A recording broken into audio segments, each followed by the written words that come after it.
Samuel Leeds here. I'm a property investor and landlord, and in this video I'm going to talk about the two kinds of tenants that you need to avoid. These two types of tenants will ruin your life, crush your dreams, make your children starve, and ruin your business. Who are the kind of tenants I'm talking about, and how can you avoid having tenants like this in your house? First kind of tenant is someone who doesn't pay the rent. Okay.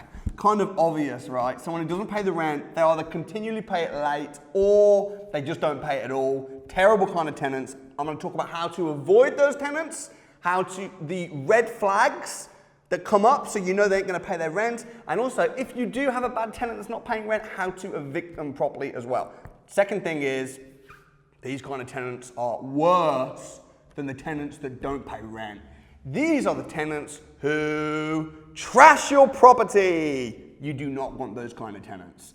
If you have a tenant that trashes your house, it could cost you tens of thousands of pounds. So, I mean, and I've had both kind of tenants. Believe it or not, I've been in property for over a decade. I got a lot of houses, and I've got a lot more tenants than I even have houses, because sometimes I rent them out by the room, and I've experienced some bad tenants, some amazing tenants, but I want to share with you the pitfalls of these two tenants, how to avoid them. Here's the interesting thing. A bad tenant can only do these two things. Okay, like, I don't think there's anything else that a tenant can do that's bad apart from not pay rent and trash the house. Like, there's nothing. There's lots of stories and ways that they could do these two things, but pretty much, if you have a bad tenant, it's gonna be because they're not paying the rent on time or they're damaging the house. So that's it summarizes every bad tenant. How do you stop it happening? References. Get a good management company and reference the tenants before they move in. One of the reasons why people have bad tenants moving in the house is because what happens is, naive investor, doesn't know what they're doing, buys a house and overestimates the rent that they'll get in the house. Maybe they were sold the property on false pretenses by the agent and they think they're going to get £1,000 rent. Really, the rent's just 800. So what happens is they put the rent on for 1,000 and it's empty. And people are like, oh my gosh, my house is empty.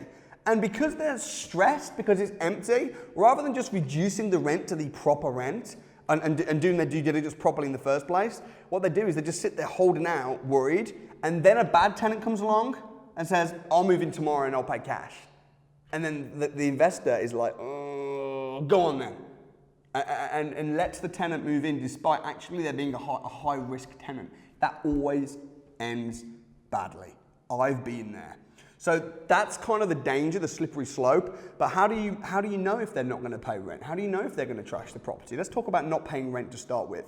If a tenant has got good experience with a previous landlord, they're in a good job, they pass the affordability checks, they pass the credit checks, then there's a very, very good chance that they're going to pay you rent on time. So how do you know all that though? You just make sure that you've got a good manager where you can get references off those people.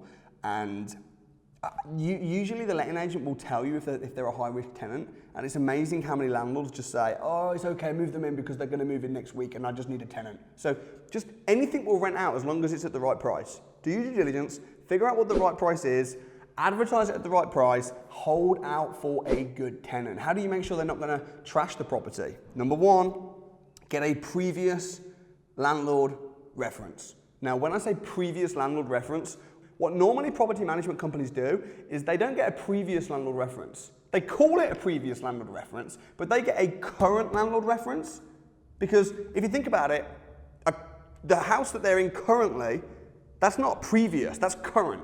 And the danger of that is what happens is the current landlord doesn't want the tenant in there because the tenant is a pain, the tenant damages the house, the tenant has got children that colour on the walls, has got 12 dogs and 6 cats that mess the house up, the tenant leaves the windows open and then it gets steamy and mould in the bathrooms. The tenant is a bad tenant that trashes the property over time.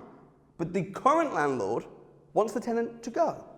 Okay? So what the current landlord does is the current landlord says, this tenant is fantastic.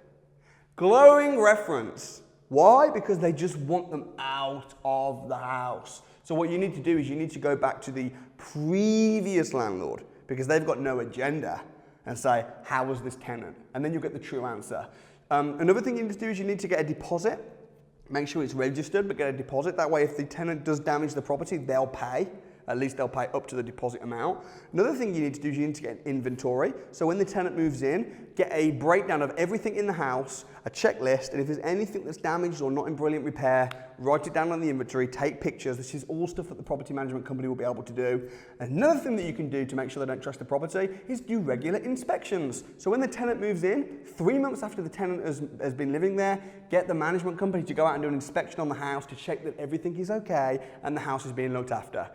And then every single 6 months, get the management company to go around the property and have a look around. The management company will usually do all of this stuff. They'll do the checks, they'll collect the rent, they'll do all of this stuff and they'll just take their percentage of the rent. And typically management companies charge around about 10% of the rent, and if you get the right management company, will do all of this stuff for you. They'll register the deposit.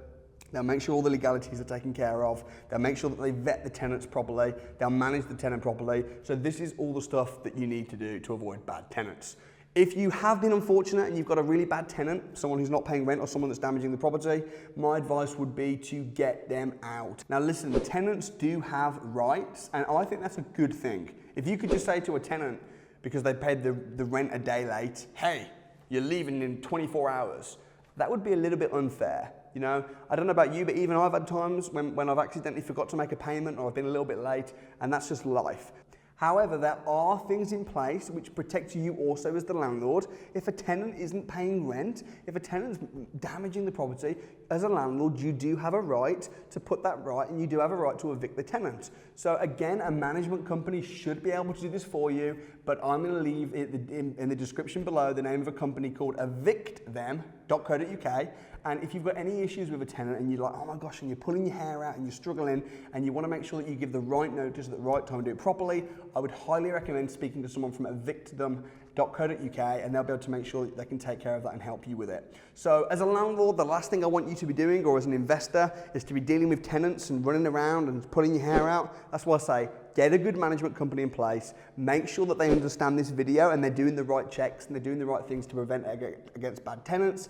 If you do have a bad tenant, ask the management company to sort it, and if they aren't sorting it properly or they can't sort it, speak to evictthem.co.uk and they will be able to.